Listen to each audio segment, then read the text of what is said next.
R. Kelly, he's waking up in his own bed this morning after spending 3 days in jail. The embattled R&B singer reportedly stopped by a McDonald's after posting his $100,000 bond. The 52-year-old is facing multiple charges of criminal sex abuse. He's pled not guilty, and the Tribune reports a 47-year-old woman from southwest suburban Romeoville put down the cash for his release. She listed herself as a friend of Kelly. So according to the terms of his release, Kelly is not allowed any contact with females under 18.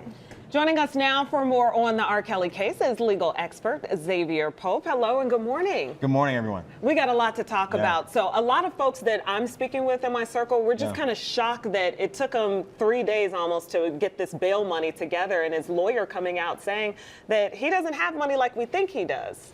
When celebrities get in trouble, they go broke. And I think that that's a great strategy to sway public opinion on your side. You also saw some really peculiar situations going to McDonald's after being released, connecting to the public, people taking pictures and selfies. So it looks as if maybe he's looking to garner some sort of sympathy. So you think it's all strategic? Well, as a lawyer, you want to be able to manipulate public opinion to be able to sway something on your side so people aren't talking so negatively about your client. You know, the thing to me that stuck out with R. Kelly is throughout the accusations, he seems to be Teflon Don in terms of he's been able to withstand the heat that's come at him, and he's been a free man throughout.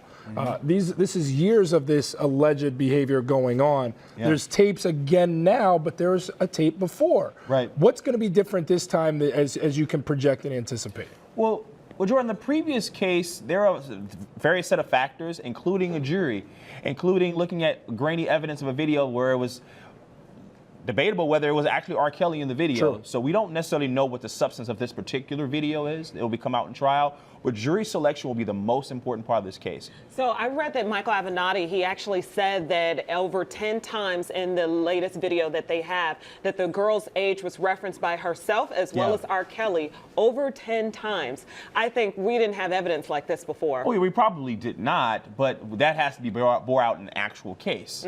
Jury selection is going to be really important in this case. Who's on the jury?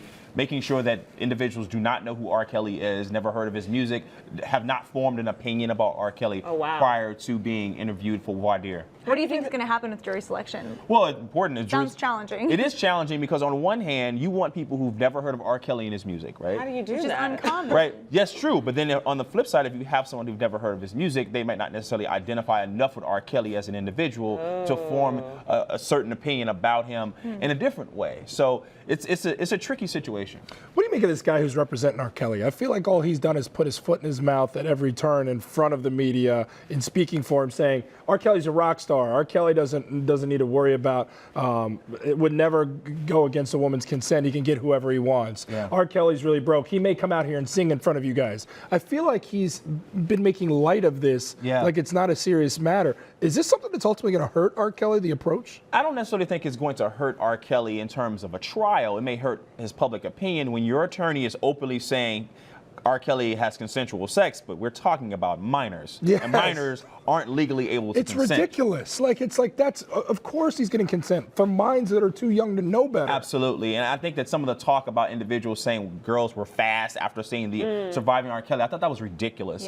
It doesn't matter how a young lady acts. You cannot have sex with them. It's just that simple. That's why it's the law, and that's why it's against it, and that's what R. Kelly's facing right now.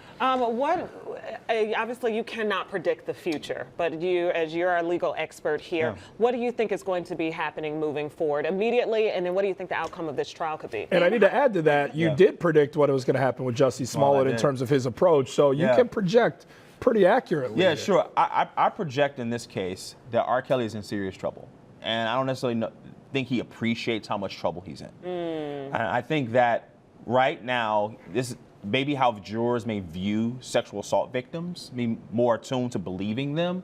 The society we live in right now puts him in a situation that he has to really be. It's different. It's different, but that's why jury selection is very, very important. What do they think about sexual assault victims? What do they think about someone in R. Kelly's position and using his authority and his power to be able to sway over young women? That's important, and that's why his attorney probably needs to take some form of questioning to get the proper jurors on right there for his case. What does the timeline look for that whole trial?